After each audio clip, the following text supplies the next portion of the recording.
ठीक है, इस बीच नेताओं के रिएक्शंस भी सामने आ रहे हैं। अलग अलग नेता, रमेश विदुड़ी क्या भारतीय जनता पार्टी को देंगे और जो देश में विकास हुआ है उस विकास को देखते हुए दिल्ली में भी विकास होना चाहिए, इस मानसिकता को लेकर लोग त्रस्त हैं। पानी एक बूंद बढ़ाया नहीं गया, वो 950 MGD पानी 1300 MGD चाहिए दिल्ली में। तो दिल्ली के लोगों ने इस बारी बदलाव का मूड रखा है और जो राष्ट्र के अंदर मोदी साहब ने विकास किया पूरे देश में, दिल्ली भी उसी दिशा में चले कि दिल्ली का विकास हो। इसलिए भारतीय जनता पार्टी की सरकार बनेगी दिल्ली में, भारतीय जनता पार्टी जीतेगी। कुछ शीला जी के द्वारा सीटों का जो डिलिमिटेशन किसी जमाने में कांग्रेस के द्वारा किया गया, जिससे खुद ही अपनी वो हिट विकेट शीला दीक्षित जी हुई थी, इस प्रकार की कॉन्स्पिरेसी करके कि वोटों को, सीटों को इस तरह से बनाया गया। एक वर्ग है जो वर्ग भारतीय जनता पार्टी को वोट कास्ट करने में परहेज करता है, उनको धीरे धीरे जोड़ जाड़ के ऐसा करने का प्रयास शीला जी ने किया था। उस डेमोग्राफी के कारण केजरीवाल 2 बार चुनाव इसलिए जीत गए कि मुफ्त की रेवड़ी बांटनी और झूठे वायदे करने। अब 10 साल में केजरीवाल जी एक्सपोज हो गए कि वो केवल झूठे वायदे करते हैं, कर कुछ सकते नहीं है। देखो, ये कालका जी की जनता का डेवलपमेंट को लेकर अगर उनको चाहिए डेवलपमेंट होगा तो स्वाभाविक है आतिशी की वो विदाई करेंगे।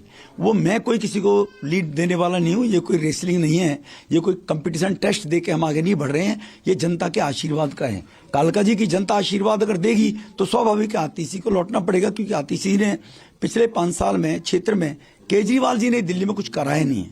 और अगर इन परिस्थितियों में भी केजरीवाल को लोग अगर वोट देते हैं तो वो वर्ग जो देश में विकास, देश की तरक्की चाहता है, तो वो लोग वास्तव में इस बात को लेकर व्यथित होगा। लेकिन मेरा 100% मानना है कि इस बारी आपदा जा रही है और भाजपा आ रही है दिल्ली के विकास को लेकर। बीजेपी के मुख्यमंत्री के चेहरा आप होंगे? ये बेकार की बातें करने का लाभ नहीं है। हम सेवा के काम करने के लिए राजनीति में हैं। न तो केजरीवाल हमारे बारे में तय करेगा, न कोई और तय करेगा। हमारा पार्टी नेतृत्व है और हम किस व्यक्ति का कहाँ उपयोग होता है उस हिसाब से राष्ट्र के निर्माण में कौन कहाँ बढ़िया काम कर सकता है। हम जैसे पहले 3 बार विधायक रहे थे तब विकास सेवा की, 2 बार सांसद रहे हैं। हम राष्ट्र के विकास के लिए, क्षेत्र के विकास के लिए, लोगों की सेवा के लिए राजनीति में हैं। मोदी साहब के 11 साल का टेन्योर और गुजरात का 12 साल का टेन्योर देख लिए। सेवा सेवा मोदी साहब ने सेवा की है। हम एक ऐसी विचारधारा के लोग हैं, सेवा करने के लिए राजनीति में हैं। मुख्यमंत्री, मंत्री बन।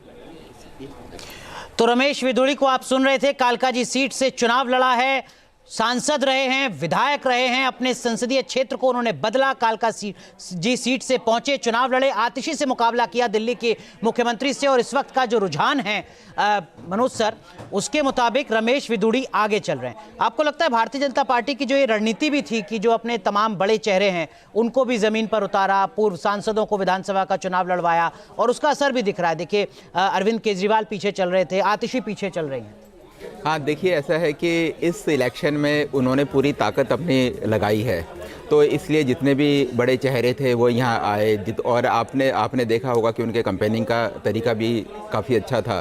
प्रधानमंत्री ने खुद काफ़ी ज़्यादा रैली यहाँ आकर करी हैं। अमित शाह जी की रैली थी, जितने भी उनके बड़े मंत्री थे और सारे राज्यों के चीफ मिनिस्टर थे, सब ने यहाँ आकर काफ़ी अच्छे से वो करी, कैंपेनिंग करी।